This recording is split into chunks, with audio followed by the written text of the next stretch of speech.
बेलपत्री वैसे 3 पत्ती की आप नॉर्मली लेते हैं, पर कई बार आपको 5 पत्ती और 7 पत्ती की भी बेलपत्री मिल सकती है।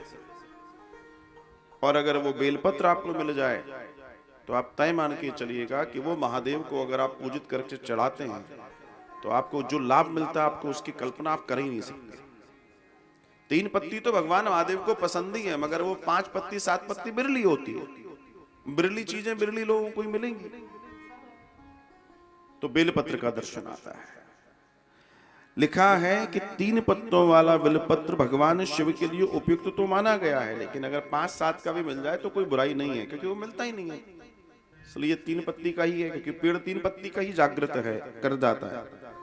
लेकिन बेलपत्र के तीनों पत्तों में ध्यान ये दें, अब ऐसे बहुत सारे बेलपत्र आप ले सकते हैं, लेकिन मुख्य रूप से 2, 3, 5 आप चाहने वाले हैं वो कटे फटे ना हो। कटे फटे ना हो, इस बात का ध्यान रखें। और जब भी बेलपत्र चढ़ाएं, जो बेलपत्र के नीचे डंडी होती है उसको नीचे से थोड़ा तोड़ जरूर दें, उसको तोड़ना आवश्यक है। और बेलपत्र को हमेशा भगवान महादेव के ऊपर उल्टा रखा जाता है, मतलब जो उसका सीधा भाग है वो उनके ऊपर होता है, उनसे स्पर्श होता है, उल्टा भाग ऊपर की तरफ होता है।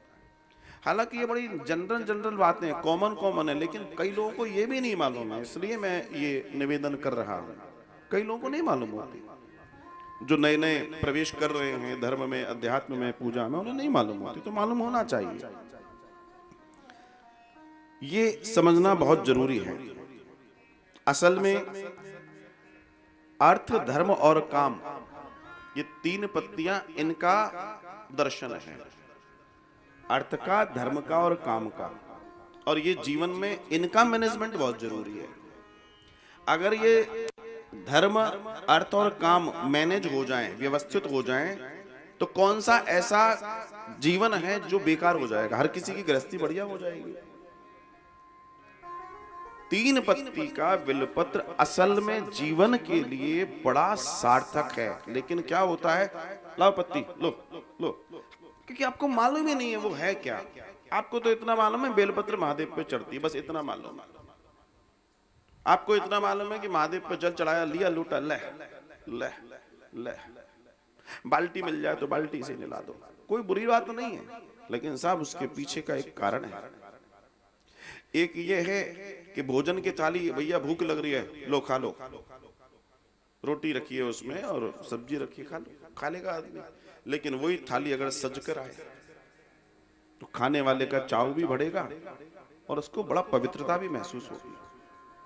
तो आप किस कार्य को कैसे करते हैं उसका परिणाम भी वैसा ही आने वाला है।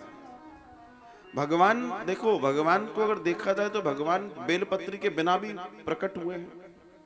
लेकिन कहने का तात्पर्य है कि जब भगवान पर जैसे आप जल धारा देते हैं, दूध धारा देते हैं, बेलपत्र देते हैं, अभिषेक करते हैं, तो हमेशा जब आपके अंदर ये कार्य कर रहे हैं ना, तो आपके अंदर भाव बड़ा उत्तम होना चाहिए, आप अंदर से प्रसन्न होने चाहिए। बल्कि मैं तो कहता हूं इस विचार से करो जैसे आप अपने नवजात बच्चे को निला रहे, छोटा बच्चा, जैसे मान लो उसको नहलाते हैं, उसकी मालिश करते हैं, उसका श्रृंगार करते हैं, ये अभिषेक, पूजन आदि, पूजा इत्यादि जब करो इस भाव से करो, आप देखना बड़ा आनंद आएगा, बड़ा अच्छा लगेगा और बड़ा अच्छा उसका रिजल्ट भी है। लेकिन पता पड़ा, महाराज जी ने बताया था कि महादेव के ऊपर गेहूं चढ़ाने से सुयोग पुत्र मिलेगा, तो पता पड़ा ले डब्बे के डब्बे गेहूं के डाल रहे। बोला चलो डाल दे, क्या होगा इससे, क्या होगा इससे? बोला गन्ने का रस का। बोला अरे सामने गन्ने का रस वाला भैया, आपकी पूजा में अगर प्रेम शामिल नहीं है तो आपकी पूजा सार्थक नहीं है। इसलिए मैं कई बार कहता हूं, मुझसे लोग प्रश्न पूछते हैं पूजा का समय क्या है, मैंने कहा जब तुम प्रसन्न और फ्री हो, जब तुम प्रसन्न हो और बिल्कुल फ्री हो, आसपास आपको लगे अब ठीक है, तब पूजा का सही समय है। अब वो नहलाने धुलाने का ठीक है, उनको नहलाने धुलाने बिठा दो, बोला मिलेंगे थोड़ी देर बाद, वो टाइम से हो जाए वो ठीक है। लेकिन आपकी पूजा, आपका ध्यान, आपका चिंतन, आपका मनन, वो तो तभी सार्थक है जब आप फ्री हैं, प्रसन्न हैं और आप आनंद में हैं।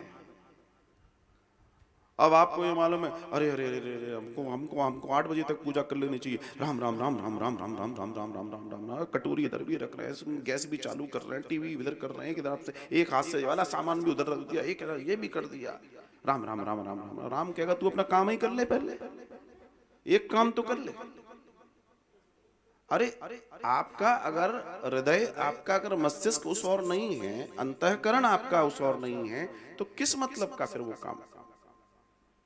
अब तुम अपने आप को ये सोचो कि साहब हम तो चैतन्य महाप्रभु और हम तो मीरा की भी सुनी है, हमने रैदास की भी सुनी है, सुनो उनको छोड़ दो, उनके जीवन का दर्शन बहुत अलग था। तुम अपने जीवन के दर्शन से आगे बढ़ो, और ये समझना, ये जानना प्रत्येक जीव के लिए बहुत जरूरी है। तो ध्यान से जब भी आप बिल्वपत्र भगवान को अर्पित कर रहे हैं, भले ही एक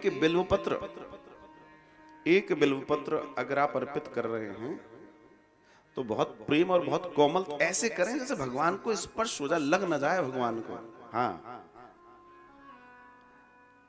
मुझे ध्यान है आप लोग कभी कपड़ा खरीदने गए होंगे, कपड़ा बिना सिला हुआ कपड़ा कभी आप खरीदने गए हों, तो दुकान पे जब आप गए होंगे तो जो वो सेल्स बॉयज, सेल्समैन होते हैं, तो जब वो कपड़ा खोलते हैं, ऐसे खोलते हैं और सामने गिराते हैं, तो जब वो ऐसे खोल देते हैं तो पता वो क्या करते, देखिए कितना अच्छा है, वो कपड़े को इतने प्रेम से, इतने इतने लहजे से पकड़ेंगे कि ये इतना कोमल है कि आपसे क्या कह दें, वो भले ही कुछ भी हो, देखिए कितना इसका फील, देखिए वो फील ही तुमसे पैसे निकलवा लेता है।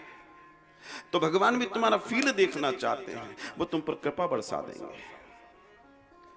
उनको मालूम है कि कैसे बेचना है, आपको भी मालूम होना चाहिए कि भगवान हम तक कैसे रींझ जाएं। जब इन छोटी छोटी चीजों का हम ध्यान रखेंगे तो ये छोटी छोटी चीजें बड़े बड़े बड़े बड़े कार्यों को पैदा कर देगी, बड़े बड़े कार्यों। लेकिन बात वही है कि हम इस बात को समझ और जान पाए, लेकिन हम समझ और जान नहीं पाते, इसलिए हमें जीवन में परेशानियां होती हैं। पूजा कोई व्यवहार नहीं है, जीवन में ध्यान रखिए। पूजा परमात्मा से मिलने का एक समय है, वो कोई औपचारिकता नहीं है। मैं आपको अगर कोई चीज बता रहा हूं, इसका मतलब नहीं है कि तुम्हारे साथ घटना घट जाएगी। घटना तो तभी घटेगी जब तुम्हारे अंदर की 3 पत्तियां भी कोमलता से ठाकुर जी को अर्पित होंगी, जब तुम्हारे अंदर के मन के शुद्ध मन के चावल उन पर चढ़ जाएं, गेहूं उन पर चढ़ जाएं, तब आनंद बरसेगा। और जब तक हम इन कामों को न करना सीखेंगे तब तक वो कृपा नहीं बरस सकती जिस कृपा के लिए आप कर, क्योंकि बिल्वपत्र का दर्शन ही मोक्ष की प्राप्ति है। बिल्वपत्र अर्पित करना मतलब मोक्ष की प्राप्ति, मोक्ष की प्राप्ति, सीधी मोक्ष की प्राप्ति है। विचार कीजिए।